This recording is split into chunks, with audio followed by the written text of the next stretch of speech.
Feeling it. Yeah. I'm feeling it. A.live. Be Real Productions. Let's go.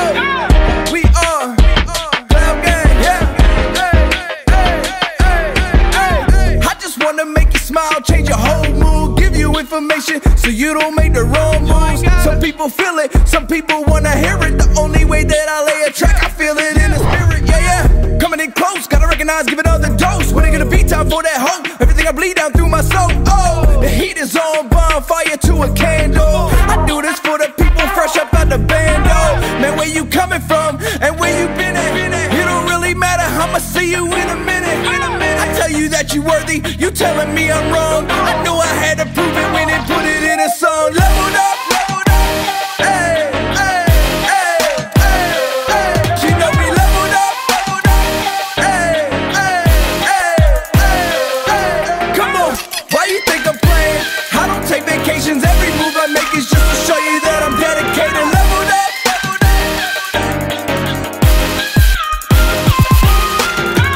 On the stove top, flipping like a pancake. Late night cartoons, no anime. Hugs are not a handshake, loving not a band-aid. You can make it through it even on a bad day. I know you worry, gotta take a shot just like you Curry. Avoid turn one more than 30, still hang with my Bert and Ernie's. Admit it, I'm kinda nerdy, my album look like a jersey. 10 years since I dump is dirty, I told you the tide was turning.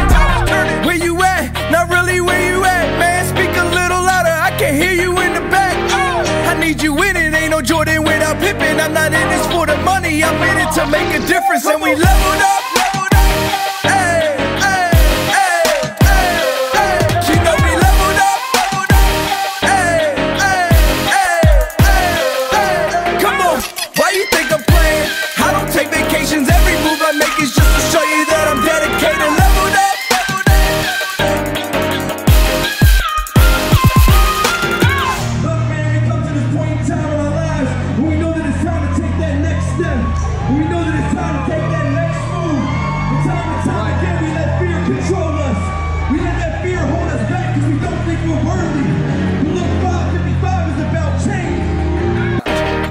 Anybody else's judgments about your own personal growth affect your change. You know we leveled up, hey, hey, hey, hey, hey. You know we leveled up, hey, hey, hey, hey, hey. Come on, why you think I'm playing? I don't take vacations, every move I make is just to show you that I'm dedicated. Leveled up.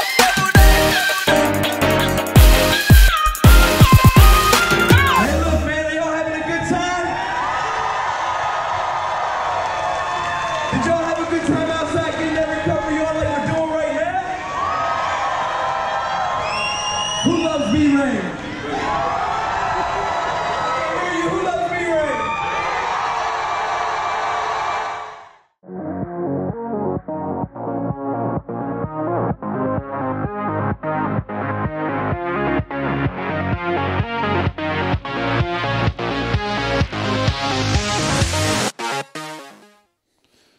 All right, dude, we are live. We're A.live. What's up, Mike? What's going on, man? How you doing, A.live? Oh, dude, I'm happy to be here, you know? Yeah. So, just want to welcome the guests out. This episode of the podcast is brought to you by Be Real Entertainment for all your recording needs, DJ needs, whatever you need audio, video, production-wise.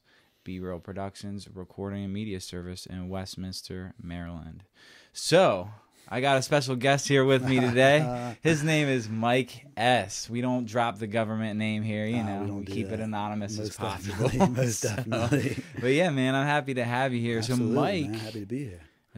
Thanks, dude. I'm glad you're here. So I just wanted to introduce Mike a little bit. I've known Mike for about a year now.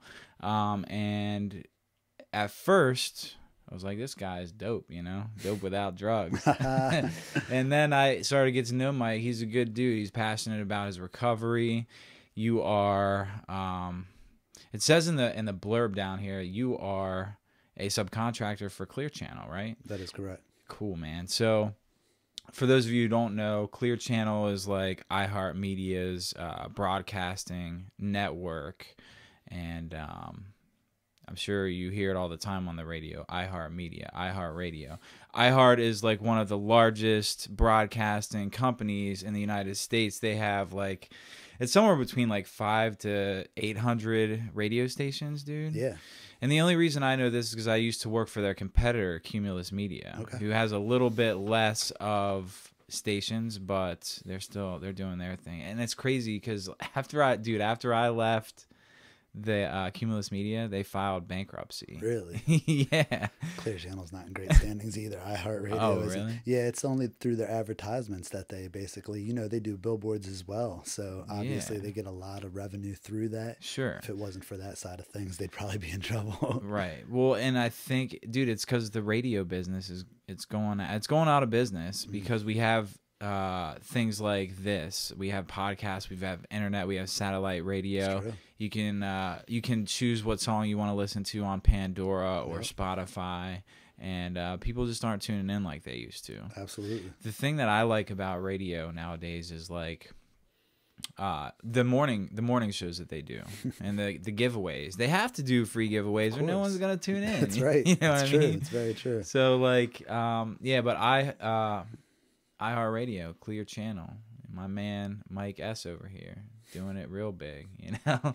But no, we get in recovery and we get full-time jobs. So that's my little intro from Mike. So how you doing, man? I'm doing great, man. It's just crazy. You're talking about you know, my work and stuff like that, and it's just funny. When I got clean, I didn't think I was going to be able to get any job of substance. I remember applying for places like Burger King and you know, and I'm getting denied by them, and I'm like, man, I'm going to be a loser the rest of my life just because of the wreckage of my past. But dude, you know, I can relate. Come together. So, you know, I moved down to Westminster about a year ago, right? And my first job interview, I went to the new Sonic here up on 140. Okay. It's been open for a little over a year or something. I think they opened it shortly after I moved here, actually. Okay. So I remember seeing the grand opening signs out on the road. So I was like, they probably need some help. Yeah. So I walked in there. I was like, yeah, let me put in an appy, you know? Of course. And so I did the app, and the manager interviewed me right there on the spot.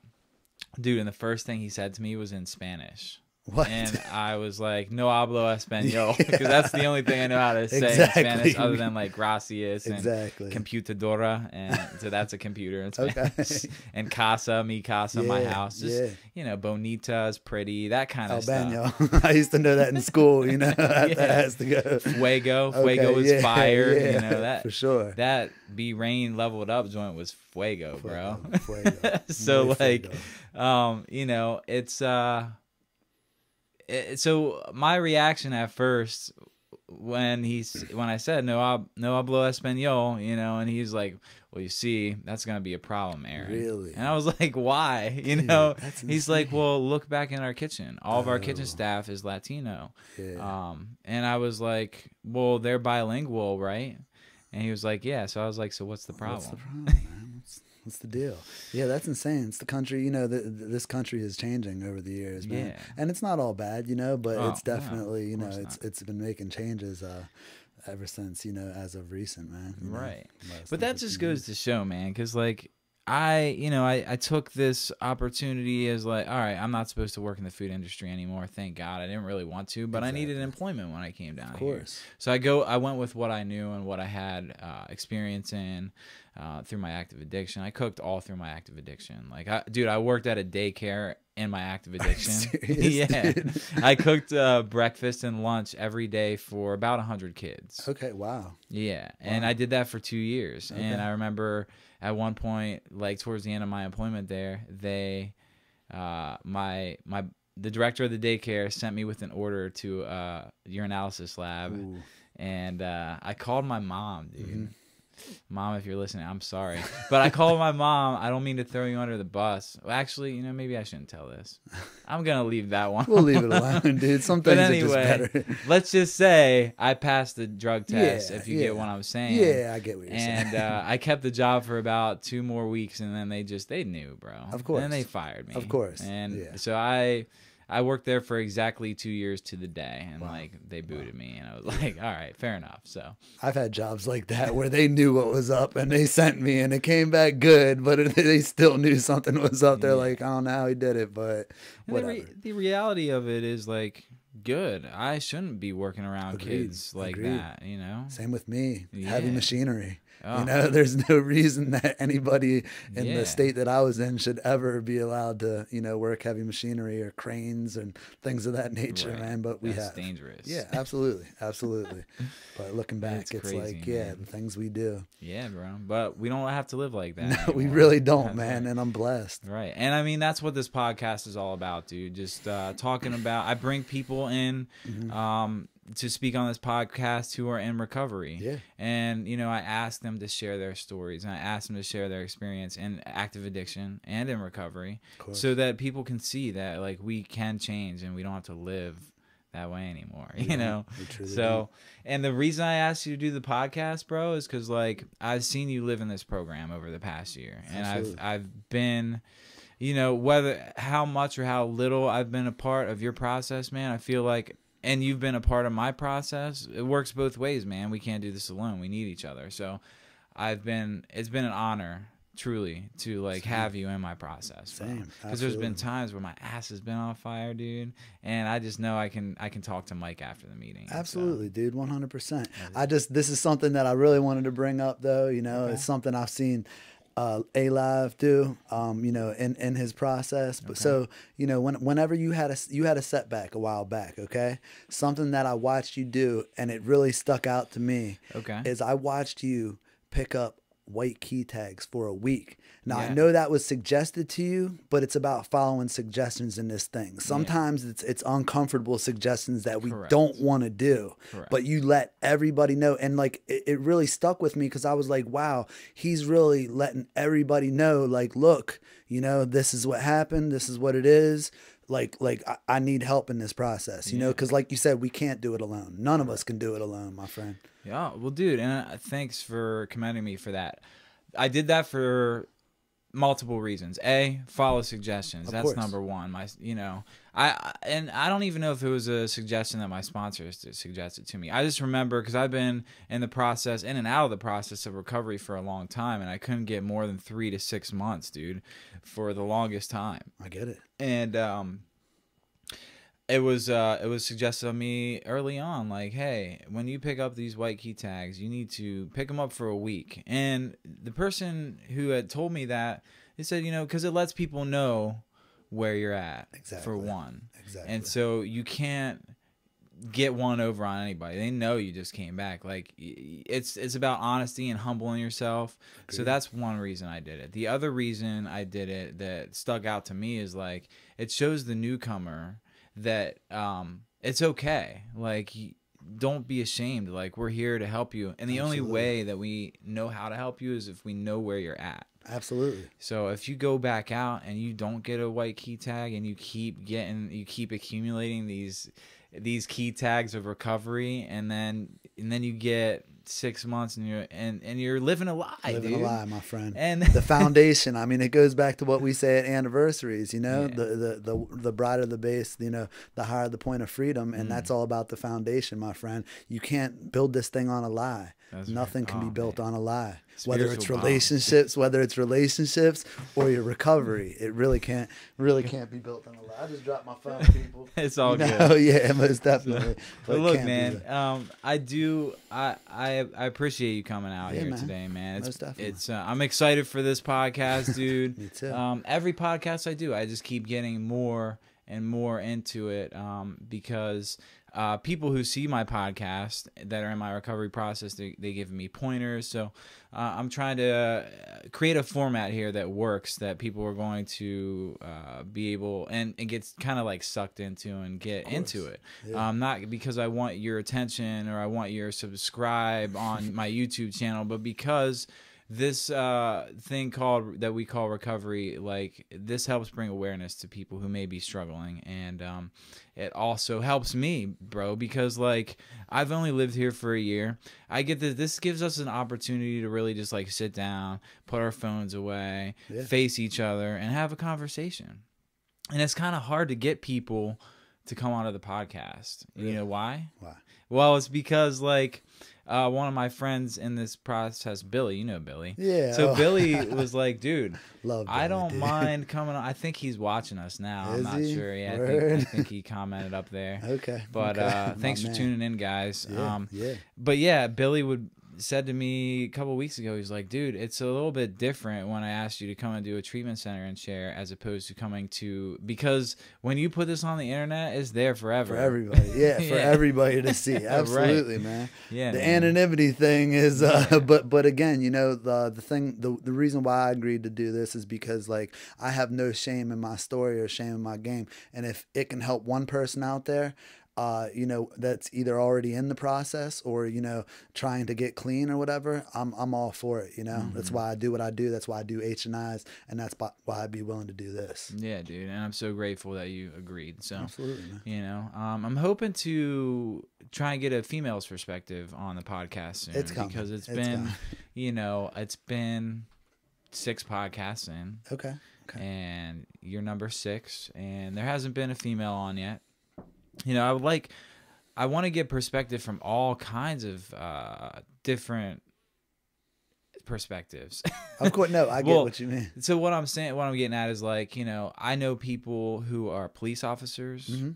I know people who are married. Yeah. You know, in recovery together. Yeah. Just all kind. I know people who their parents were addicts and they're not, but they grew up living in that situation Absolutely, and how it man. affected them. So it'd be cool to have like a father and son. Oh yeah. It'd be cool to have a husband and wife. It'd be Yeah. cool to have a police officer. Yeah. You know, a judge even. Like, you know, the list goes on, but this disease just affects, doesn't matter what kind of professional status quo you put on your name. Does not. You know. Nobody's exempt. Nobody's exempt. This is true. This So, is true. With that being said, I really like to get into your story. Yeah, yeah. You know, so tell me about, do you want to start? I guess let's start from the beginning, dude. Just tell me about your active addiction, dude. What was that like, dude? Active addiction. So, Yeah. okay, active addiction was definitely a slow process for me, and it didn't happen overnight. Obviously, like many other people out there, it started with things like, you know, I want to start with, you know, cigarettes and alcohol. You know, it really starts from there. You know, it turns into the marijuana, and then it just progresses. I mean, I'm not trying to sit here and give a drug log or anything, Sure. but in all honesty, there's not much out there that I didn't try. Okay. Hallucinogenics, you know, pills, you name it, I did it. Okay. And it ended up in, you know, IV drug use. It took a long time for that to occur though. So, you know, I grew up in, Western PA, and, you know, alcohol was the thing that was most accessible. And, you know, I used to steal alcohol from my father, who had a dry bar, and go provide it to my friends at night or whatever. Right. It was like something, I loved being the life of the party. I loved to be that person that provided, you know, the thing that everybody wanted. This is why everybody came over. 'Cause Yeah, Mike had the alcohol. Absolutely. Right, I would have absolutely. been there. Yeah, I know you would. I would have known you. I'd have been like, "Hey, Mike, where's my invite, bro? You the Right man. in here. Yeah, You yeah. the I got it man, on dude. deck, man. Got that Jack Daniels on deck, man. Right. But yeah, That's a lie, though, bro. That's the lie that our disease tells us. absolutely, man. Absolutely. But it's like, you know, initially it's about fitting in. And I say that because, like, you know, I like to say, like, oh, I like the way it made me feel. I remember when I first started smoking weed, I would fall asleep. And my friends would be like, man, you're wasting it. You're wasting it. And try to wake me up. And I'm like, leave me be, man. But it wasn't even like I liked it that much. It was just like I wanted to be a part of so bad. Yes. And I continued to do it over and over and over again until it became a way of life. I mean, I can see, looking back on it now, I can see that addictive trait even just with smoking weed. I mean, I couldn't just do it, you know, once in a while or what. It was like I never wanted to feel different after a while. So, yeah, I definitely could see that even with that. You know, it's changed so much in the last 20, 25 years. I want to say about 20 years, because when I was in my teens, you know, prescription pills weren't that readily available as they are now. Like now it's just like a way of life. You know, these kids, I mean, they're everywhere, and, you know, they're being bombarded with these things from an early age. So when we come across them, I really enjoyed them, and I would do them every chance I get, but they weren't as easily accessible. My friends, when I was younger, it was only socially acceptable to like drink and smoke weed, you know, maybe some hallucinogenics every once in a while, but that's as far as we ever took it. But, you know, as the years progressed and as time went on, you know, and I really stopped caring about what other people think, you know, and I basically, opiates, you know, just grabbed a hold of me, and it was my go-to. You know, unfortunately, if it wasn't the drugs that was going to kill me, it was the lifestyle that I was living as well. Right. Because my lifestyle was insane, man. It really was. Hard. I mean, we go really hard. And I'm sorry, I don't mean to interrupt, please, but like in. For the people who don't know, so you say the drugs and the lifestyle are two different things, and like those are two different addictions, but they're tied into one, kind of. Is that what I'm getting? Well, they are. I mean, like the lifestyle in itself. I mean, you know, they're like the situations that we put ourselves in active addiction. You know, the drugs might not necessarily kill you, but the places and circumstances that we put ourselves in are dangerous circumstances. The things that we're willing to do for drugs or to get high or to protect our reputation. I mean, like, it's ridiculous, the things that I've done in the past, you know, for those different type of things and the situations that I've put myself in.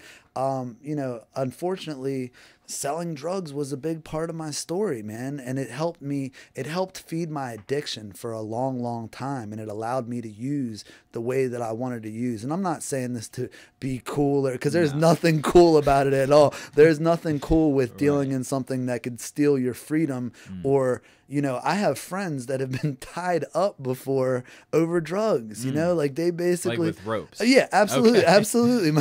Like I have friends on the level that, like, I have good friends that, like, these people, because, you know, they were saying what they were doing out there, and people came to their house dressed up as mailmen and tied their mom and their brother, up with, and that's what I mean about horrifying. It's horrifying, but that's what I mean about the lifestyle, man. It was just insane. So it doesn't necessarily have to be the drugs that killed somebody, you know. It's really like, you know, that whole, you know, underground lifestyle, man. I'm just happy to be free from it all. I mean, driving down the street and not having to live life in my rearview mirror, because if I get pulled over and they find what's in the car, I'm going to jail for a long, long time. Correct. And it basically sprung me to do things like carry guns, which I have a gun charge, a felony on my record for, and stuff like that. Because when you're surrounded by wolves out there in the streets, you can't be a sheep. Right. It's just not possible, unfortunately. Protect your neck. Right? Yeah, I mean, seriously, man. And it's crazy, and it's just like the freedom that I feel, you know, now from just being, you know, free from all of that craziness. I mean, I'm blessed, man. I mean, it's really a life beyond my wildest dreams.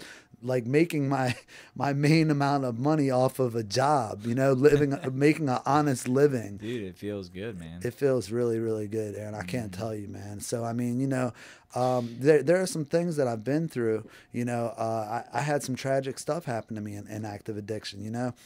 My ex-girlfriend got hooked on drugs, and, you know, I wasn't as bad as she was at the time in my active addiction. Hers progressed more so than mine. And unfortunately, you know, she committed suicide, and I had to come home, you know, and find her with a gunshot wound to her head, man. Dude, I've heard you talk about this before, and like, I tend to forget that happened to you, and I'm so sorry. You know, it's rough, man. That is horrific. And but yeah, I just want to, you know, man, that's traumatic, bro. It's traumatic. Like, dude. You still deal with. I'm sure you still relive that sometimes. Oh, absolutely. Like, I don't want to ask you to relive it. No, dude. Man, Look, like, what was that? I have no problem talking about it, because just like if I'm sharing a meeting and I'm talking about some of the places that, you know, drugs have taken me or some of the traumas that I've been through, I get better over time with talking about it. And that's something, when I was living that lifestyle that I was living before, feelings were never discussed. That wasn't a thing that these men that I was amongst, we don't say, hey, man, that hurt my feelings. That was just something that didn't take place. Right. So, you know, it's good to just, you know, basically talk about it. And through talking about this stuff over and over again, there's a therapeutic value to it. There really is.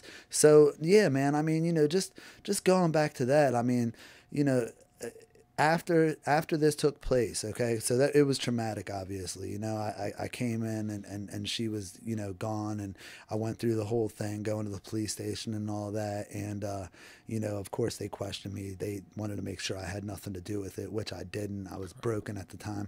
But I mean, after the fact, and the way I was raised, my father raised me, you know, by himself or whatever, and it was like, we don't go to therapists, you know, we don't talk to people like that. So after the fact, I just sat in my feelings, and I used and I used and I used, and it progressed, and I tried to numb myself over and over again, more and more, and it never got better. And I remember people just saying to me, like, man, let it go, you know, let it, it's not that easy, man. Bottle it up and shove it down is kind of like how men were raised for a long period of time. Just like, you know, don't talk about that. You just man up and, you know, put it somewhere deep inside. Yeah. You know, don't Absolutely. talk about it. Absolutely. And like I used over doing the same kind of thing, like just not talking about how I was feeling, and like not wanting to expose my vulnerability through feelings, and just like ended up just like putting one in me so I didn't have to feel it, because I was tired of feeling it,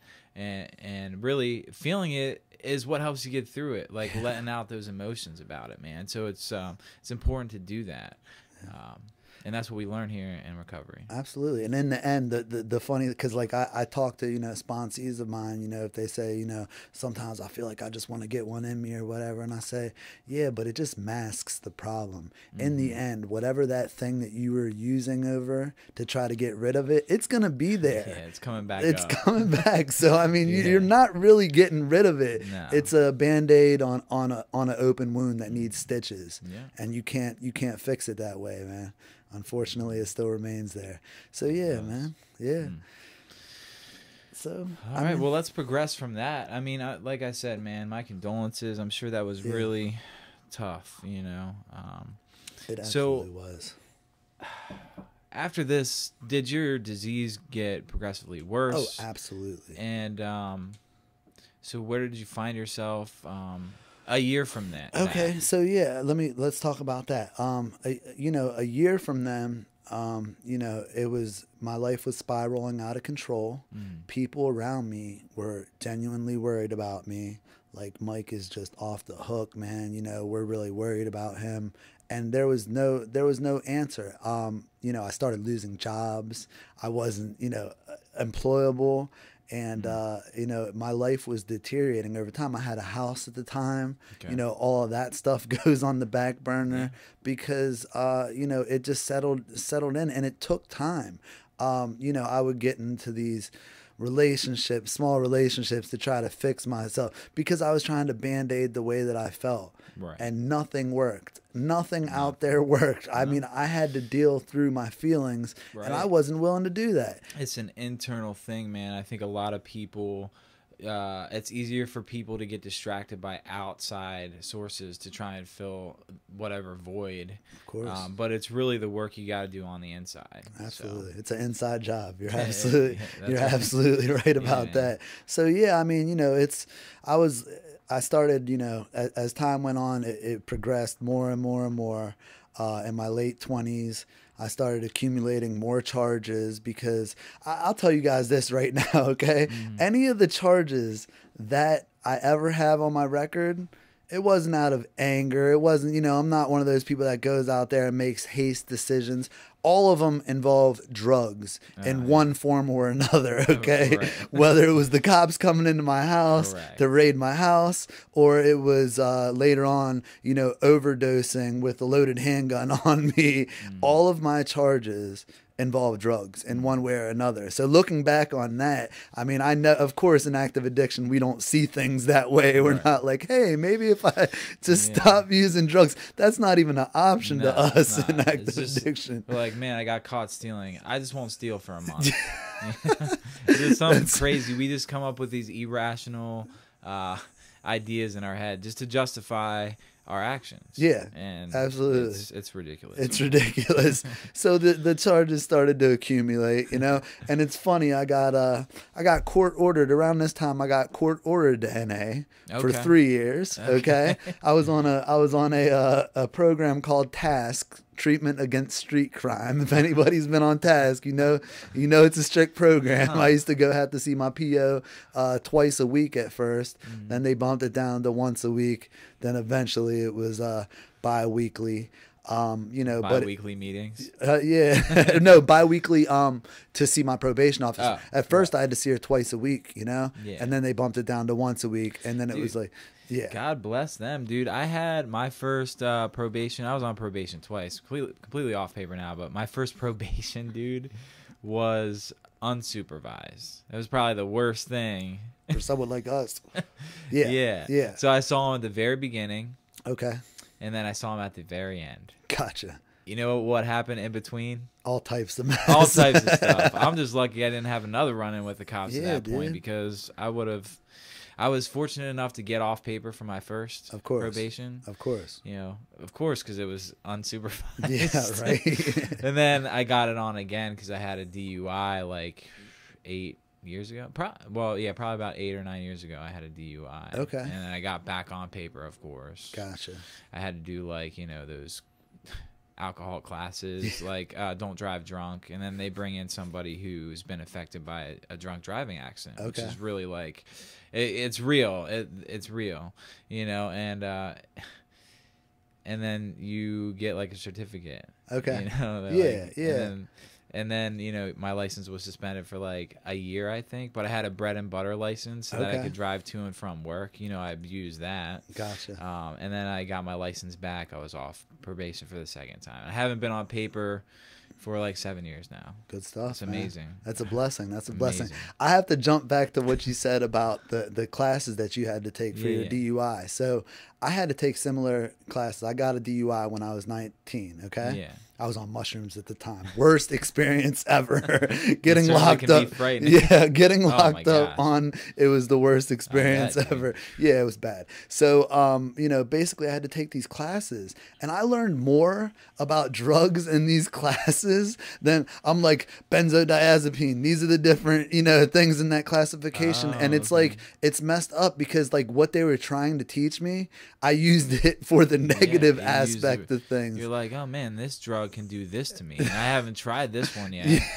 Right? Exactly. So that just activated a whole nother realm of possibilities for using it. Insane Yeah, stuff we do, yeah. man. But I mean, you know, you can either with the information that we're given, you can either flip it in a negative or flip it in a positive. Where I was at in my lifetime, I was just everything was flipped to negative. Like Yeah, dude. it's just where I was at. So back to, you know, if we were gonna jump back to, you know, what happened after that, I was court ordered to the NA. Okay. And when I showed up, there was no me taking it seriously. I was there for one purpose Yeah. and one purpose only, to get this slip signed. Correct. Because I have to take this back to my probation officer to keep her happy and to keep me out of jail. So there was no, you know, there was no getting a home group. There was no getting a sponsor. There was no picking up any key tags because I didn't want to be a hypocrite. I always knew that in the end, I was going to use again. Oh, right. When the eyes came off of me, or when I could, you know, Right. dip and dabble or get around Sure. it, I just knew for a fact that it was just a matter Game of time. on. Absolutely. Right. Absolutely. The game was paused for a second, but Yeah. you knew. Yeah, absolutely. I mean, you know, so it's just one of those things where, you know, the state knew more than I did at that point, but I just wasn't willing to give in. I wasn't willing to accept the fact that I was an addict, and I wasn't willing to try a new way of life. And, you know, what we do, I go back out, you know, once the eyes are off of me, and my disease got, you know, worse. It progressed. I want to ask you a question Yeah, about that. yeah. So, when the eyes were on you, and were you dipping and dabbing from time to time? 100%. 100%. Right. But most of the, like, would you say that you were clean more of that time than not? No, because Okay. this is the thing. Whenever I would do this, whenever, you know, and I'm not trying to say this to tell anybody how to get away with stuff, but we all know how to get away with stuff. Right. So it's not any secret to any of us how to do, you know, how to get Just away. like I knew how But to pass the drug test for the job. exactly, exactly. So I mean, you know, basically I would know how long certain things would be in my system, and you know, if I got pissed one time a week, it was like, okay, that day that I got, you know, pissed, I'm doing whatever until I needed and give myself that window of time. When it dropped to bi-weekly, Right. you know, I was the same exact thing. You know, I just Right. went in, and it's unfortunate, man. So the question I was really getting to about that, when you had the eyes on you and you weren't using just so you could pass the drug test, like you're dipping and dabbing, and then you should stop. Did you find yourself like miserable, unhappy, anxiety? Like, what was your experience during that time? Because you were mandated to go to these meetings, but you weren't really getting anything out of it. You weren't there for the right reason. Absolutely, I You wasn't. weren't getting plugged in, so you had to be feeling some type of way. Do you remember what that was like? Yeah, I remember 100%. And I'll tell you, there was more to the ways that I would get around it. I'd go to doctors and get them to prescribe me stuff, you know, that I probably didn't necessarily need, but it opened up that window Oh, for me right. to use as much of that as I wanted to. Right, like I have a prescription, so you Yeah. can't penalize me for that. Exactly, exactly. Unfortunately, those were the ways and means that I would find to get around things. Correct. On top of that, you're asking if I was miserable. Absolutely, I was miserable, and it was all about, you know, just getting through it in order to use again. I was literally like counting down the minutes of when I could go do what I wanted to. And yes, I was riddled with anxiety and things of that nature because, I mean, we're addicts. A lot of us suffer from anxiety. So, you know, and I always told the doctors that I had anxiety anyways because I Right. wanted to get what I wanted to get. But we all do have, you know, forms of anxiety. And, you know, I would be sick. I remember just being sick in between those times because, you know, my body was starting to build up a dependency to these drugs. And not having them was straight misery. Right. And I was actually diving into the conversation, the topic of anxiety last night with someone. And she was saying, or we were having this conversation. I was like, you know, I don't experience anxiety when I'm around certain people. And that's because when I'm like, for instance, right now, no anxiety. Yeah. You know why it is? Because I'm living in the moment. Okay. When we're not living in the moment, that's when the anxiety comes. And Yeah. when we're using, it's like, man, how am I going to find money to get this next one?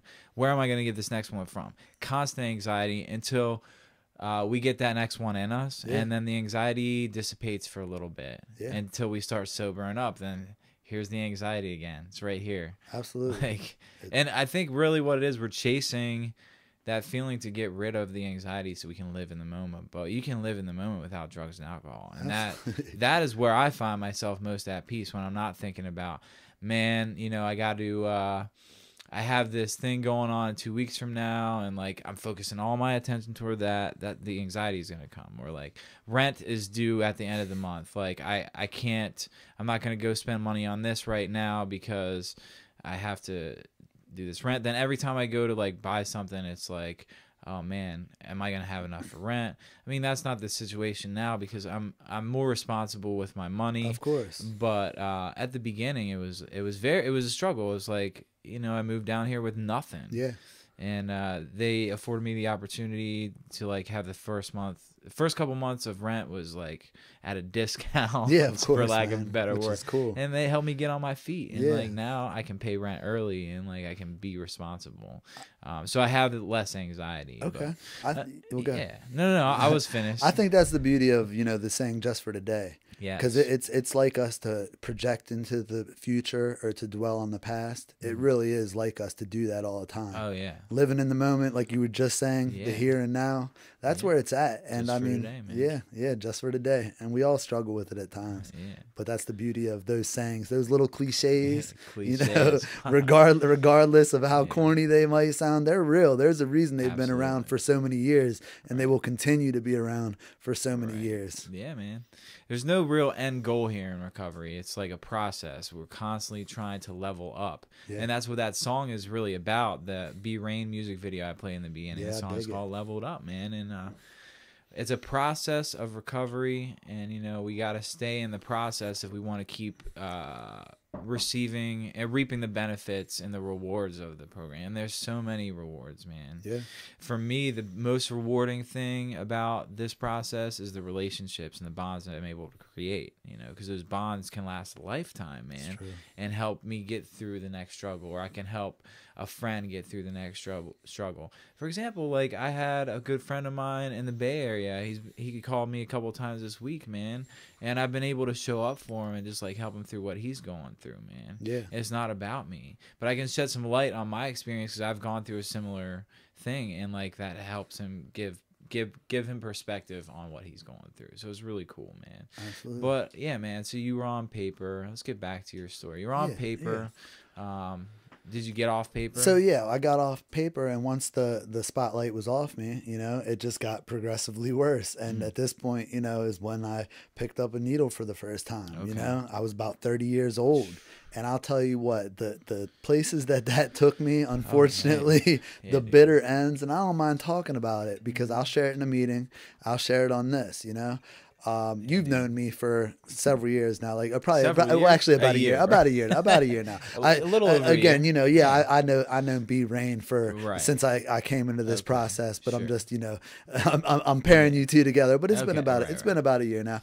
Yeah, I mean, like since you've known me, Aaron, like you know how I am, you know, I like to have clean clothes and you know, obviously kept together, decent haircut, stuff like that. But active addiction was just like, I'm talking, you know, no water on at the house, you know, no electricity, staying warm with a kerosene heater. That's right, because you said you've had a house. Yeah. And you kind of lost that in your addiction. Absolutely. So how did that progress? Well, that basically, you know, you miss a couple of payments, you know, for X amount of time I was keeping it afloat. Right. And then, you know, you miss a couple of payments and stuff like that. And then, you know, it gets to the point where you just basically give up on it. You just know that, you know, you're not going to be able to keep this afloat. And, you know, it's funny. I was talking to somebody about, you know, bills coming and like you not even opening the mail, just like acting like it's not even like it's not even there. But active addiction, my mail just stacked. Yeah. Cause we don't want to see it. Yeah. I get to a point I'd be like, shit, I really need to go through this.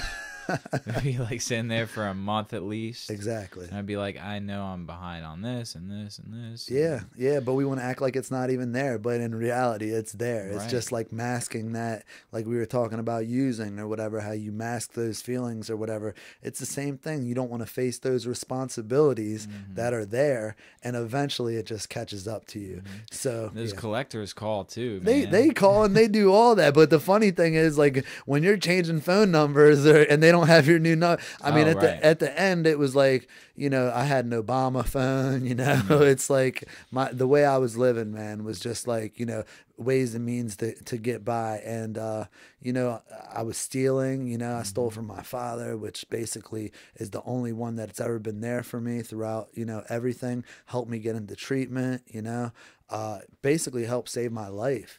And it's just like we hurt the closest ones to us, man. Yeah, it's a shame. The disease really affects not just you, but everyone around you, dude. It's like a tornado. You just grab them up, the ripple effect. Yeah, I was grab them up, dude. Yeah, absolutely. It Next really, thing you know, you got a Sharknado, bro.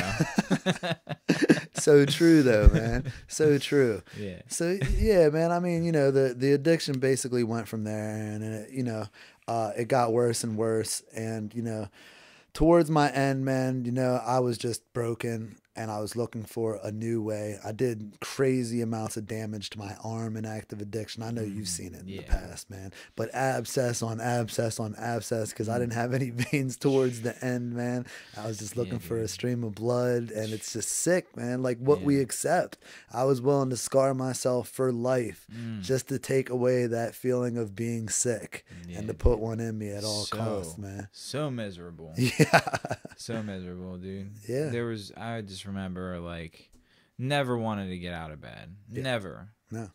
And just like trying to preserve my stash from the night. Oh yeah. And then being like, you know, I want to wake up and have something, And then I'd be up till 3 a.m. and I'm like, the stash is gone. Then. And it's like, oh my and I God. wake up and I'm like, man, I got to do this all over again. Yeah. Find ways and means to get more. Dude. And I never wanted, dude. And a lot of people talk about, you know, like an actual physical death would have been easier than the spiritual death that we were constantly living in every day. Absolutely, man. And that's a sad way to live, man. It's a sad existence. You're absolutely right, man. I agree with that. I feel there's people, so many people just affected by this right now. It's really a shame. It really is. It really is. The epidemic, the opiate epidemic that's taking wave. And then this is another thing. This is God working in my life without me even, you know, knowing or praying to a God. I always knew a God, but recovery helped me get, you know, reconnected with the God of my understanding. It really did. But, you know, fentanyl is a whole, you know, that stuff actually wasn't prevalent during my drug use. It really started coming around after, you know, I basically got clean. Okay. And I lost so many people in the time that's hit, you know, and the time that the fentanyl showed up. I mean, you just look on Facebook and it's like death after death after death. And like the people that are cutting this stuff, they don't even know they have no idea what they're doing. And a lot of it's coming from China. I think it's being manufactured there. It is, and it's being mailed here. It's scentless, and you know they're sending, and it's ridiculous, man. They need to get a hold of it because there's even more. There's like car fentanyl now, and you know there's even. But you wonder, because there's all kinds of conspiracies, man, out there. Of course. You wonder how much is our government playing a part of this, because they're trying to population control, man. There's a lot of people in this world, and like.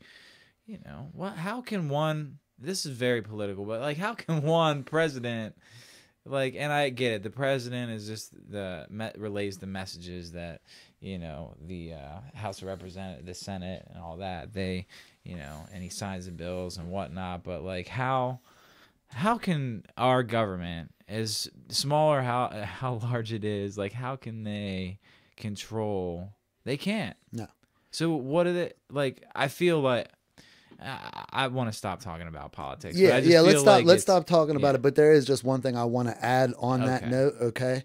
Whenever 9/11 hit, okay, I was involved in receiving stuff from the underground market. Let's just say that and keep it like Silk Road kind of thing. Silk Road. No, I don't even know that. I don't. Let's not. Jump No. But I just want to say that the borders were shut down. They really did. So what I'm saying is that I've seen it take place where they were able to stop stuff from coming over. Correct. Because the prices of everything that was here increased double. Okay. So and I watched it actually take place. So is it possible for them to shut a lot of this down? Yes, but do they want to, or are they going to? Probably not. It probably takes a lot of manpower, and I agree with what you're saying. It could be, you know, could be something. There's just way too many dynamics to talk about with that. But I want to get back to your story, because that's what's really important, man. Yeah. You know, just showing the sick and suffering addict there's a better way of life, man. So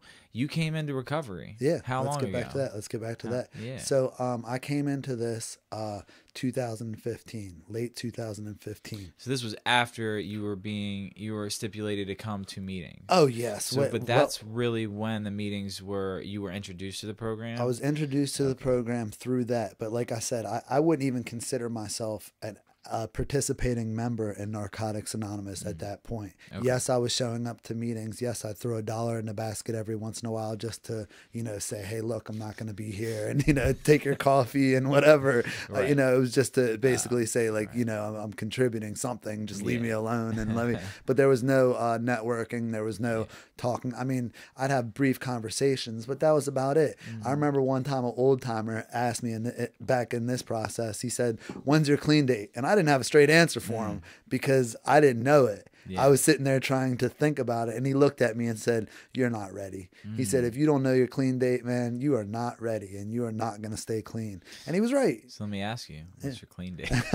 It's November 2nd, 2015. Okay. Yeah. I was going to say, man, you had to think way too long about that. Oh, wow, I'm just kidding, dude. The funny thing, my memory is December... November. That's November right, because I was 2nd. just at your anniversary. Yes, you were. You celebrated 3 years. 3 years, My absolutely. man. Yeah, dude, that was a cool anniversary. We had the pleasure of going out together before your anniversary. Yeah, man. dude, that was awesome, man. Yeah, dude. Sponsorship family Yeah, stuff, you man, know. Which you're like, I guess you're my sponsee cousin. I don't know how yeah, it works. something like that. Yeah, So my sponsee brother is sponsoring you.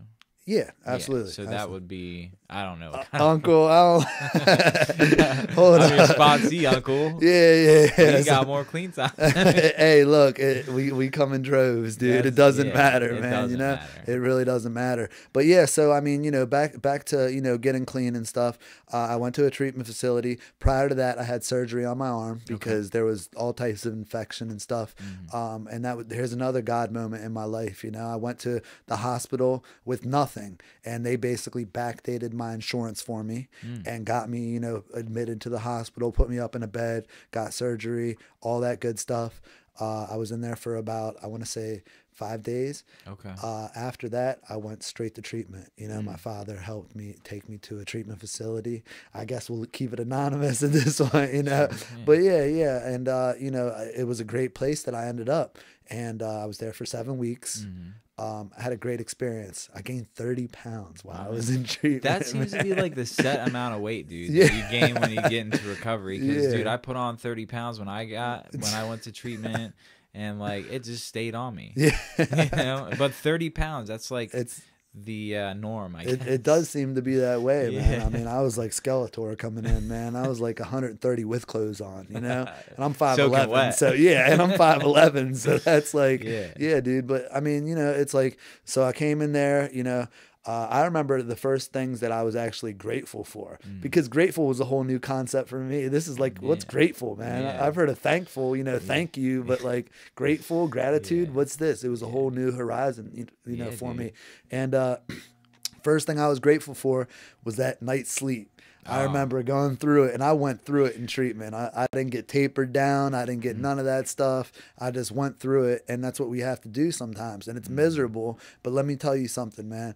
I don't ever want to forget that pain because I don't ever want to go back to it. I don't ever want it to start looking good again and saying, hey, look, yeah, I keep that in the forefront of my mind. Absolutely. But yeah, I was in there for 7 weeks, man, you know, playing spades, you know, joking and laughing, watching movies. It was my first time ever in a treatment center, and it was a great experience for me. And, you know, I'm grateful to all the staff and everybody out there that helped me through that. And the people that were in there with me in the process, because you meet people. I mean, Jeff G, you know, my roommate, you know, I met him in treatment, you know, and we ended up going to a recovery house after that. Okay. And, you know, it was suggested to me that I go to this recovery house. And at this point, I was broken enough to follow whatever suggestions were laid out on the table for me. So you've been riding with Jeff G ever since the beginning. Ever since the beginning, man. So he's got about the same amount of clean time. Yeah. I mean, we're like within a week apart, man. Really? Yeah. I must have missed his anniversary. Yeah, you know what? Unfortunately, I went away for that weekend, and I'm a bad friend. Love you, Jeff G. No, That's all right, man. dude. Jeff's gonna get another year clean. Yeah, We'll be able to yeah. get there next year. And that's Be exactly there with what him he next said. year. He told me to go. You know, Cool, I had an opportunity to go away on vacation, and I went, man. So Yeah, where'd you go? we went to, oh gosh, I forget the Deep Creek. Deep Creek. Deep Creek. Where is that? It's up in north. I want to say northwest Maryland. Okay. So there's a lot of like ski places up there and Dude, stuff. So you ski? I do. Now Do you I haven't snowboard or skied. ski? I used to ski. You Okay. snowboard now. But well, this is the thing. I haven't been anything Yeah. in so many years. I'm talking can relate. maybe 20 years. So I'm stoked to get back out there because I You want to going get. this year? I'm definitely. Dude, going, I man. just got Black Friday, Cyber Monday had a sale on. It was like 3 8-hour lift tickets for the price of like 1.5. Where are you going, Well, I can use them at Whitetail, Round Top, or Liberty. dude? Those are some But, sick yeah, places. You know where I snowboard, used to bro. go, which was close to me up in Western PA. What's that? Seven Springs. That never been. Oh, the only dude, place that's I've ever that's been. honestly one of the sickest places around. Is man. it? It's honestly, Seven Springs? dude, it's one of the sickest skiing places. Anybody that I talk to that has been to all those places have said Seven Springs for You were this born in area. Pennsylvania. Yes, Western PA. So was I. Yeah, Yeah. yeah. So what area? Like I want to say like towards Altoona and all that. Okay. It's roughly in that area Okay. of Western PA. But like, man, I'm telling you, it's as far as in this area, the only thing that probably tops that is like Killington, Vermont, you know, and that's a little bit more of a hike, but yeah, and I've been there too. That place is awesome. I'm so stoked to get on the mountains, dude. It's been like 6-7 years maybe. Oh, it's been a lot. Because when my active addiction really took over, you know, the heroin and the opiates really came into my life, I just like, you know, all my interest in anything other than like making music just kind of dwindled away, man. So now I'm clean again, and these hobbies and things I like to do are coming back, dude. That's the beauty of recovery. So I you know, I brought my snowboard down here. I got to get new boots because they don't fit anymore, and like new binding and stuff. But yeah, man, so what I like to do is we're gonna take like a little bit of an intermission for those who missed the Leveled Up music video by B-Rain. I want to play that for them because I did talk about that too. We talked about how being in the process of recovery, we're always learning and growing. We're leveling up in this process, man, when we stay in the process. And that's really what the song Leveled Up is about, man. So we'll just take like a quick 3-minute break, and when we come back, I just want to talk about what I really want to kind of just dive into the past 3 years in your recovery, trials and tribulations, blessings, gratitude, all the stuff that happens in recovery and without having to use, man. And we'll talk about that for about a half an hour, and we'll wrap this puppy up, man. But good, man. Yeah, so this music video is you know, B-Rain, Leveled Up. So yeah, man, check this out. I hope you guys enjoy. Feeling it. Yeah. I'm feeling it. A.live. Be Real Productions. Let's go. We are Cloud Gang. Yeah. I just wanna make you smile, change your whole mood, give you information so you don't make the wrong moves. Some people feel it, some people wanna hear it. The only way that I lay a track, I feel it in the spirit. Yeah. Coming in close, gotta recognize, give another dose. When it gonna be time for that hope? Everything I bleed down through my soul. Oh, the heat is on, bonfire to a candle. I do this for the people fresh up out the bando. Man, where you coming from and where you been at? It don't really matter, I'ma see you in a minute. I tell you that you worthy, you telling me I'm wrong. I knew I had to prove it when it put it in a song. Leveled up, hey, hey, hey, hey, hey. You know we leveled up, hey, hey, hey, hey, hey. Come on, why you think I'm playing? I don't take vacations, every move I make is just to show you that I'm dedicated. Leveled up.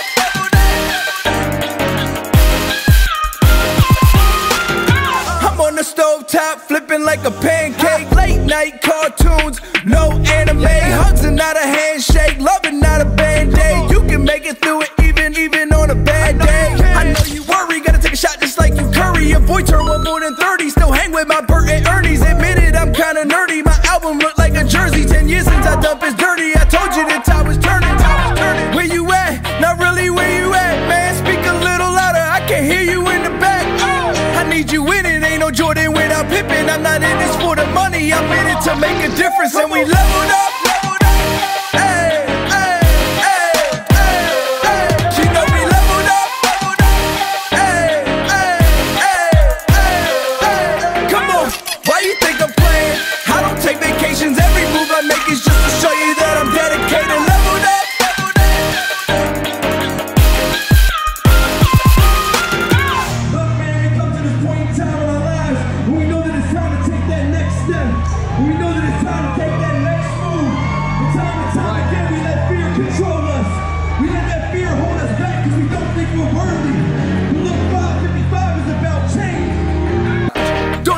Anybody else's judgments about your own personal growth affect your change. You know we leveled up, hey, hey, hey, hey, hey. You know we leveled up, hey, hey, hey, hey, hey. Come on, why you think I'm playing? I don't take vacations, every move I make is just to show you that I'm dedicated. Leveled up.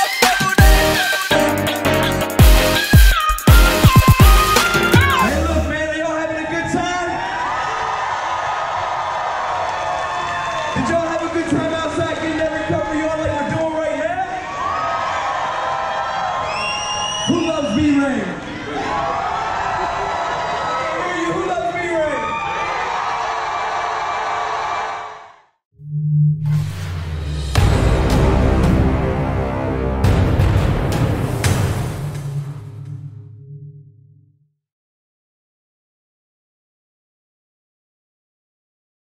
And we're back. So, What's up? excuse me. Sorry, I didn't mean to burp into the microphone. Yeah, so I hope you guys enjoyed that. That was B-Rain, leveled up. Some footage in that video was from Rhode Island when we went up there to open up for Macklemore. It was just insane, dude. It was really just insane. Like, it's really cool to be a part of something like that in recovery, and just part of something like this, man. The podcast, like, it was just an idea I had because I enjoy podcasts, Of course. and you know, a lot of nights before bed, I'll just turn on a podcast for 15 minutes till my eyes start getting heavy, and I'll just listen. Yeah. And I just like, it's cool to be. It feels like you're in the room with somebody, like just part of that conversation. Absolutely. And but yeah, man, I want to just jump back into Mike's story. Again, we got Mike S here. He is from this what is it, the northwest area of Maryland, NA. So met Mike in NA. He's now my sponsee nephew. But yeah, man, no. To really, to put any kind of title on our relationship, man, we're friends, you know, and we're in this process together. That's right. But yeah, man. So Mike just celebrated 3 years clean recently, and Blessed, man. I just kind of want to jump into and maybe that you were able to stay clean through. Just, you know, tell me what recovery's been like for you, Mike. Okay. So, you know, like I said, went to the recovery house, you know, that was a big, without that, you know, I'd never given, you know, recovery a chance before, and didn't know anybody that was completely clean, that didn't use anything or do anything on the wrong side of things. So, you know, basically, it's cool. We started, you know, I remember the first convention that we went to. It was the Ocean City Convention of 2016. And I mean, we had a blast. I mean, we went down there with a bunch of dudes from the house, man. And it was like, you know, we were mainly in this recovery house. So it was like our first little freedom, you know, trip away from that. But man, like, we went down there and we go to see the speakers, and we go out to eat. And it was just so many addicts in one room. The Clean Time Countdown, that was really the hit down there, dude. That was really the hit down there, man. Yeah, and it's insane how many addicts are in one room that are clean. And I mean, I'm sure you've been there before. It's like, you know, people with past year, with you, we hung out absolutely for a while. Absolutely, it was awesome, dude, man. It was awesome. But yeah, man, I mean, people with, you know, 30 something years down to people with, you know, so many days.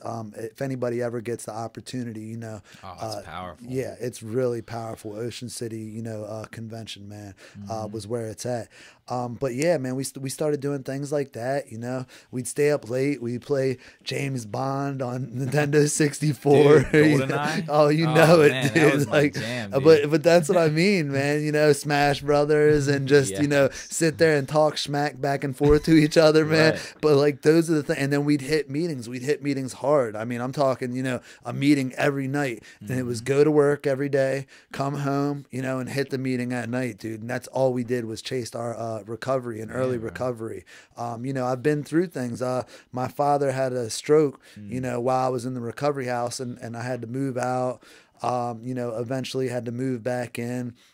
I had a friend that basically went back out when I was about 8 months clean. Okay.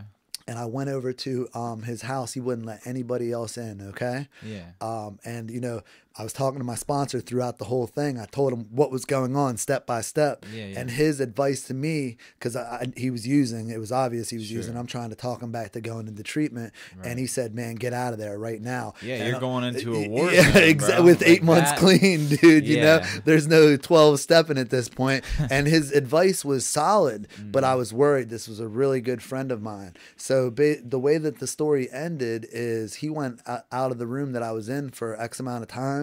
And I went back into the other room to check on him, and he was overdosing. Oh my God. Yeah, and I had to call 911, and they walked. Yeah, and I had to call 911, and they walked me through giving him heart compressions, and I actually brought this dude back to life. And dude, I just got chills, bro. Yeah, dude, awesome. It's insane. It's insane, the stuff that, you know, and God put me in that situation. I have to believe that God put me there to help him through that. In that time, since that time, he's gotten married. He's had a baby. baby boy. You know, these are things that couldn't have happened had I not been there. And he's clean, man, and he's working a program. You know, sometimes we're around here and we fake it, but like right now I'm watching this dude work a program, and his life is changing. Like he just started his own business, you know. It's like the blessings, man. I have to share this because I was down in Baltimore. I think it was like the Holiday Inn in Inner Harbor. Got a hotel room because I was down there with a friend. We were going to a concert. This was like a year and some change ago, like a year and a half probably, right around that time. And so we're down there, and this person I'm with was like, I want to get some weed. And, you know, she was on the methadone program, and I was like attempting my recovery. I was clean. Well, no, I don't know if I was clean or not. But anyway, she was like, I want to get some weed. I know a guy down here. And I was like, can he get some heroin? You know, and she was like, let me check. So she checked. He got us both the things. Like from the same cop spot, you know, and got back in the car, and she was like, "You want to come and party with us back at the hotel?" And he was game. Now I've never met this guy in my life. Come to find out later on, he had never tried heroin before. Really? I went in the bathroom, did my shot or whatever, and then she went in because I gave her something on top of her methadone, you know, ridiculous. Yeah, so that's what we do. So she, while she's in the bathroom, homeboy was like, hey man, can I buy one of those from you? I was like, sure, you know, you got it for us, here, just take one, whatever. Yeah. He went into the bathroom after that, he did his thing, and he comes out and he's like falling over himself, dude. And she knew right away. She's like, what, did you give him one? Yeah. And I was like, I denied it at first. And then he started like, he fell on the floor, dude, straight fell out on the floor. And she starts freaking out. She's like, why did you do that? He's never done this before. And like, dude, he OD'd. Like he was gasping for air. And dude, I was just on the floor giving him heart compressions, breathing into his mouth. And I was like, you got to call the ambulance. And she was like, no. And I was like, I got upset. I raised my voice. I was like, you have to call the ambulance. This guy's going to die. Yeah. And I just kept breathing and giving heart compressions and chest compressions until the ambulance showed up. They shot him with Narcan, brought him back. He's like, what happened? And I was like, dude, you used some dope. Yeah. And he was like, oh shit, I never done that before. And I was like, what? Well, that's why you fell out. Exactly. Like, and dude, you know, the ambulance was required. They asked him if he wanted to go to the hospital, and he said no. And in Baltimore, I don't know if it's like this everywhere, but in Baltimore, if you deny, like if you refuse to go, they don't give you another shot. They just go. They're like, okay, oh yeah, absolutely. we got other shit we got to go take care of. He denied. And I was like, we were in the room. We were like, dude, you got to go to the hospital, man. Yeah. We, for one, cannot be responsible for your life because we don't have the medical, we don't have, like, we can't, you know. Yeah, we don't have the means, absolutely. Yeah, so he refused, and then we got him to rethink it, and they're like walking down the hall, and we're like, he said he wants to go, and they're like, sorry, we can't take him now. You already denied it. We were like, what? You're still here. Of course you can take him. Of course. Yeah, but they didn't take him. Insane. So I drove him to the hospital with this person I was with, and dude, it was scary, but like same kind of thing, man. It Helped save his life. It's insane, man. I mean, it's insane. Yeah. But yeah, I remember when he came to, the first thing he says is, you can tell them they don't have to come now. I'm like, dude, they're on their way. This lady just walked me through how to give you heart compressions, dude. They're coming no matter what. Yeah, man. But like, all kidding aside, man, that was scary. Scary, yeah. scary, extremely scary, traumatic. Something I've never experienced. You know, I've overdosed several times. Same. You know, I'm very fortunate to have survived those things. I mean, there were times that I've overdosed with nobody around. You know, woke up with my cell phone and my drugs missing. You gotta love that, the people that we put ourselves around. And that's another thing I wanted to talk about, man. I'm like, there are people that are genuine. I only surround myself with genuine people, rather, in recovery.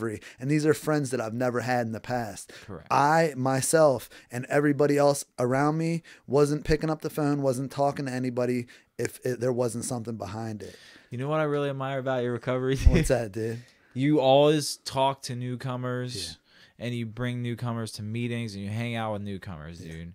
that is something that more people, including myself, need to feel more comfortable doing. Yeah. And I guess I'm just not there yet in my process, but I always seem like at the end of a meeting, if someone raised their hand and said, I'm new, this is my first meeting, fresh out of treatment, whatever the case may be, if they're new, or even if they didn't raise their hand, you've never seen them before, man, my man's in the room, like giving them the number, talking to him, inviting him to do stuff, like man. That's admirable, and that's where it's at, really man. Important. Thank you, man. But I mean, that's something that, you know, I mean, we talk about it all the time. The newcomer is the most important person in the meeting, and like I try not to worry about like what I see other people do. I just know how I want my recovery to be, and I know how valuable those people are for me, and like how important it was to me that people that were around for a while came and talked to me after a meeting and introduced themselves and, you know, said, hey, grab my number, or whatever the scenario might be. You know, newcomers definitely take to me, and it's because like that's just the dude that I am, man. Yeah, you know? That's your personality too. You're very approachable, easy guy to talk to. Yeah, for sure. So that's super cool, man. Yeah. So yeah, let's talk more about what like recovery. I can keep going, man. So you know, basically, you know, I got my 1 year. You know, I had a friend in the house. I watched him, you know, celebrate a year. And I'm talking about good, the bad, and indifferent, you know, that's happened. And, you know, a friend of mine, I watched him, you know, celebrate a year.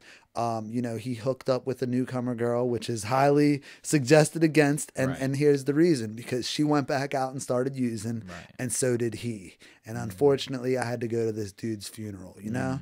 And it's sad, man. I mean, it's the reality of this disease. I was told if you hang around here long enough, you better buy a black suit, because there are going to be people that go back out and die, and there's going to be court cases that you need to show up for. And it's just the reality, man, you know, and it's just what we're dealing with here. So, you know, those are some negative aspects, some positive aspects, you know.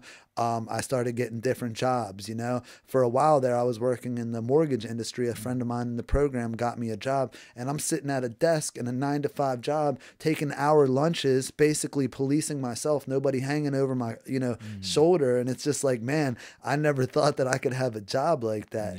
Unfortunately, at the time, you know, the specific mortgage industry I was in took a hit, and I had to end up moving on from the job. But it just goes to show that like this dude right here with multiple felonies that didn't think he had a future is actually blessed and meeting people and networking. I mean, the program, I owe so much to the program, and it's not just, you don't just come here to get jobs or be successful, but these are the things that comes with the networking and putting yourself around people and letting people get to know you and see, hey, you're a good dude, man. Let me put my, you know, arm out and give you a hand in this situation, man, and lift you back up, because you deserve an opportunity. Well, that's what happened to me. Brady and Brian helped me get a job at Mariner Finance. And man, Brady dude, C. I said it in another podcast. Yeah, dude. Brady, he did the second he did the second episode of the podcast. Brady C. You can check that out on the YouTube page.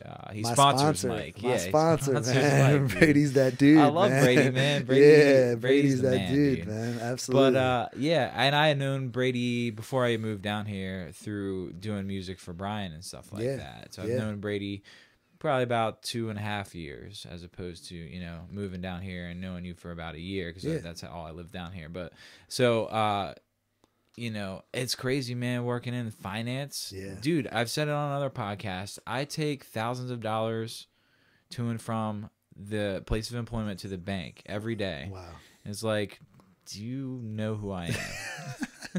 Do you know where I came from? But they trust me to do it because awesome, I do it. That's awesome, man. Like I take it there and I come back to work. I can show up today, absolutely, and do the responsible thing. Absolutely, so, man. Beautiful. That's the beauty in it. And I mean, like it's funny that you said that, because like you know, like I said, my father had a stroke and I was helping him out for a while. And like my father at one point had this big old box of cash. I don't talk to, you know, this is something, but let's just share it with the world, you know. I don't care. It's out there now. So I mean, you know, my father had this big old box of cash, and I'm talking there was probably like 50,000 in it, man. And like in active addiction, that would have been treacherous with me, with my hands on that money. But I can honestly say I did not take $1, and all of it was accounted for, and everything that he told me to take this money here, give this money, do this, do that, and eventually it got back. I gave it back to him, you know, the rest of the remainder of it. Yeah. But it's just insane that like we are different people when we're actually clean, and we don't have that monkey on our back, and we don't have to feed it constantly, man. So you know, this year, just going back to the recovery side of things, you know, this year, you know, it was probably 6 months ago. I started to get 6 to 9 months ago. I started to be allowed to get sponsees, and they've helped me learn so much, Aaron. Like I've learned so much through sponsees. It really shows me how this program works in full circle, because like I learned from them. I really do. And it's like, it's a blessing to be able to help guide somebody in this process. Yeah. I mean, I haven't had that experience yet. But it's a matter of time, man. It really is. I mean, like you're a dude that people look to, you know what I mean? And it's just a matter of time before that happens for you, man. That's absolutely. Nice thing to say. Step work. Let me jump into step work, dude. Yeah. Step work has been major for me, man. Okay. You know, very important. Yeah. That is the program. That is the program essentially right there. And, you know, it's not just working the steps. Like you can get the step working guide and it works out and write down whatever, you know, on paper, but it actually living the steps, actually going through a situation and saying, I need to turn this over, or I'm powerless over this, you know, just actually living the steps in everyday life. That's where it's at, man. Yeah, addressing those character defects and stuff, and trying to improve and not have to live that way anymore. Yeah. You know, I want to touch on this real quick because it's something that occurred to me at the meeting last night. Okay. I realized when I first came around for the first couple years, and I would hear a speaker talk, I'd be like, man, I want to be like them. Yeah. For whatever reason, like, man, that guy's really dressed nice. It looks like he, you know, he's good. He talks to women easily. Observe, like, he's got a lot of friends. I want to be like him, man. But now, like, I was just sitting at the meeting, and this may come from a place of judgment. I don't know, but I came to an interesting realization last night listening to the speaker. I was like, man, I don't have to want to be like him. Like, I'm okay with myself today, Mike. No, that was an awesome realization. That's huge, I wasn't dude. like, man, I want to be like him, man. Like, how is he doing this? Like, how can I get to be like him? Self-acceptance, dude. Yeah, dude. Self-acceptance. I used to people please a lot, man. I don't need to do that anymore. Like, if you don't like me, okay, that's fine. I'm moving on, dude. Like, you know, maybe you don't like me because you see a character trait or a defect or something about me that also lives in you, and maybe that's why you don't like me. Of course. Whatever the reason, like me, love me or hate me, it doesn't affect me like it used to. I remember I used to just be like, if someone didn't like me, man, I would just carry that shit. Okay. There was a monkey on my back, dude. Yeah. I was like, man, that it fed into my anxiety and depression, which fed into my addiction, and it was just a circle of self-destruction. And man, like we talked about tornadoes earlier. Dude, watch the movie Twister. Yeah. You see the tornadoes? Yeah, that was me and my active addiction. That's what we do, man. Everything around us. Yeah. Resentments was a big one for me. I never realized how much resentments, you know, affect us. And like my father, I mean, he never was an addict, but he possessed a lot of addict tendencies.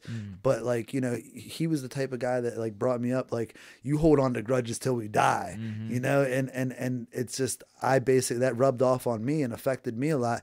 And until I started writing on it, I never realized how much resentments were a part of my life and just letting them go. I like what B. Rain says about resentments. You know what he says, right? Say it. Tell me. He always says, you know, resentment is like pissing on your own leg because the only person that can feel it is you. You, right? It's so real. Oh, that person you resent, that person that you're looking at across in the room, like, I can't stand him, you know? And we were talking about it before the podcast. Like, you told me you try not to put expectations on people. Yeah. And I said, you know, expectations are like premeditated resentments. It's true. Because no one's going to live up to your expectations. Nobody. Unless, like, because really, if I put an expectation on you, Mike, and I don't share it with you, you don't know what my expectation of you Exactly. is. You're not going to live up to that. Exactly. And then I'm going to have a resentment. That's true. And so those resentments, man, we don't have to carry that shit anymore. No, we don't. We don't. It's a beautiful thing, man. It is, dude. It really is. This has been a great podcast, Yeah, man. man. So what's the last? So you talking about step work? Yeah. Yeah. So, I mean, are you comfortable talking about what step you're on now? Yeah, I am. I'm a little ashamed of where I'm at now No, because I've been it's all sitting good. in it for a while. It's a but process, you know, man. I've really been going in. The dog's upstairs trying to dig his way down to I us. hear him. He's trying to hang out. Yeah. You know, this is where I'm on my 4th step right now. You know, and I'd like to be Dude, further along, it's okay. but it's really like something that I've been sitting in for a while. It's okay. But I have been, you know, picking it up and putting pen to paper. I actually took a picture the other day Yeah. of me working on my step work and sent it to Brady. Like, man, I'm sick of feeling like this because Okay. one thing Brady always says to me is when the pain becomes great enough, you will work, you know, your steps. You will pick up and start Yeah. right. And that's one thing. Like Well, for one me, of two things will happen. what's that? Oh yeah, You'll pick up, or you'll pick up. or you'll pick up. yeah, You gotta true. crack the book, get the It's- pen working, man. It's you know? true. It's true. But I mean, like, this is something that I've known to realize with step work. I work steps great whenever I'm going through something. Okay. Whenever I'm going through something and I don't like the way I feel, I can pick that, you know, put pen to paper very easily. Okay. And because I don't want to feel that way anymore. And I look for any ways and means to get out of it. And that's cool, man. Yeah. Because once you get through the 12 steps, we're supposed to go back through them again. Of And like course. maybe next time around, you'll start to do it in all ways that you feel. Like Yeah. So I don't know. Yeah. I'm only on step 2, man. No, And there's it's- not only. That's the beauty of it. Like Hey, people's man, I'm not processes ashamed. people's processes take different. But Yeah. it's just, you know, for me, I definitely, it's something that I need to, you know, because like you said, that is the program. It really is the program. You can go to meetings as much as you want, but until you start to do some internal change, and that only can be basically happen through the steps. Correct. And we gotta live out the step work too. That's true. And one of the things I was talking to a friend about last night is I can at any point in time throughout the day or throughout a week or however long it may be, I may have not formally worked step 3 in the step working guide, but I can practice that step in my life. Like I can course. turn it over to a God of my understanding. Just like we can always help the still sick and suffering addict. Right. No matter what point you're at in your recovery. You can have 3 days and there could be somebody that walked in with 1 day and you can basically help them get to day 3. And that's step 12, right? Yeah. Yeah. So, but it is important. You can't get to a point where you're like, well, I've already lived through that step and practiced that in all my affairs and then just not write on it. Exactly. Because when you write on it and get that perspective from your sponsor, when you're sharing it with him or her, if you're a female, Agreed. you know, it's suggested that we get a sponsor of the same sex, man. It's a great suggestion. It is. And I've known people that have sponsors of opposite sex for whatever reason. To each his own. Yeah, Look, of I course. can't judge you and your process, just as that's not fair for you to judge me and mine. So as slow as or as fast as you want to work the steps, whatever's working for you, man, keep doing it. Yeah. But you might have to adjust because you might find out what works for you now is not going to work for you a month from now. That's true. You That know, is true. That is true. But yeah, dude. Yeah. So again, you know, step work is something that I've been cracking on a little more as of recent, you know. Good. But yeah, I mean, you know, I work a lot. That's no excuse. But my meeting attendance is still about, you know, I want to say 4 meetings a week roughly.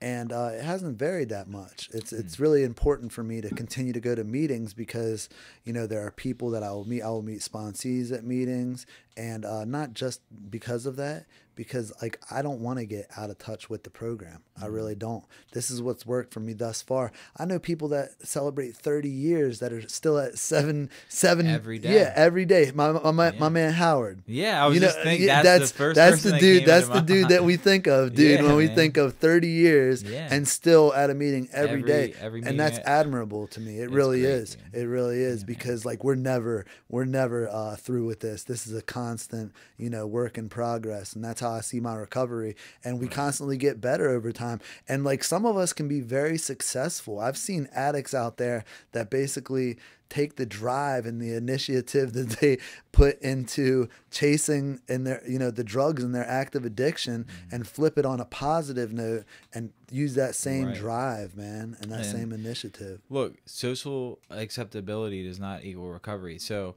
you can't measure success by the car you're driving. It's you can't true. measure success by the job you have. It's an internal thing, man. And like I can't judge someone if they're driving like a bucket of a car like that's beat up, because they might be at a place spiritually that's far beyond where I'm at. Agreed.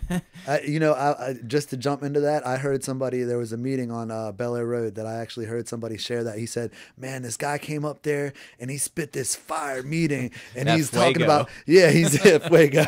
And he was talking about how happy he was and how great his life was. And he's like, and he went outside and I expected him to jump in a Benz or something like that. Yeah. And he jumped on his 10 speed and rode down my man. and he said he never, at first, being new to the program, he could never understand where that guy was at. And if he was like, man, initially he was like, that guy's life isn't, great like he says it is. But then after coming around for some years, he started to see that like his happiness wasn't on the material things. Correct. It wasn't on stuff like that.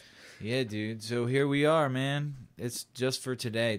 And like it's a good time to wrap it up. Yeah, man. And on a high note, man, we're in this process of recovery together, man. Most And it's definitely, beautiful. The relationship that we continue to build. Like Yeah, our man. relationship just got that much more just by having this conversation today. And Yeah, man. I appreciate you, man. I want to thank you Absolutely, for man. coming on today and just being my friend in this process. Dude, it's an honor, man. Dude, it truly is, man. It really and is. it truly is a process, my man, Jeff. So we'll just take the last couple minutes to just go through our listeners today. I want to do a couple shout outs. Matt, thank you for tuning in, my man. Victor. Who's Victor? I don't know Victor. Victor's a sponsee of mine. Victor Okay. G. Thanks. What's up, baby? What's up, Victor? Thanks for tuning in. Yeah, man. Hey, if you're not yet subscribed, Victor, there's a subscribe button that goes for anyone that's watching. There's a subscribe button below the video. Subscribe and set your notifications, man. I do this podcast every other week on a Sunday at 1 p.m. and I understand it conflicts with football, but I don't really watch football. Doesn't bother me. But guess what? Football isn't year round, man. And there's not really a lot of meetings in our area at 1 p.m. on a Sunday. So if you want to tune in, if you struggling or just need to hear that hope, man, tune in every other Sunday at 1 p.m. For that shot of hope. That's right. That shot of hope, that A.live podcast. You know it. So, Joe Nestor, thanks for tuning in. D-Rock, my man. Ron, thanks for tuning in. Yeah, man. I believe What's up, Billy was DJ tuned Rock? in. What's up, Billy? DJ Jeff, thanks for D-Rock. tuning in.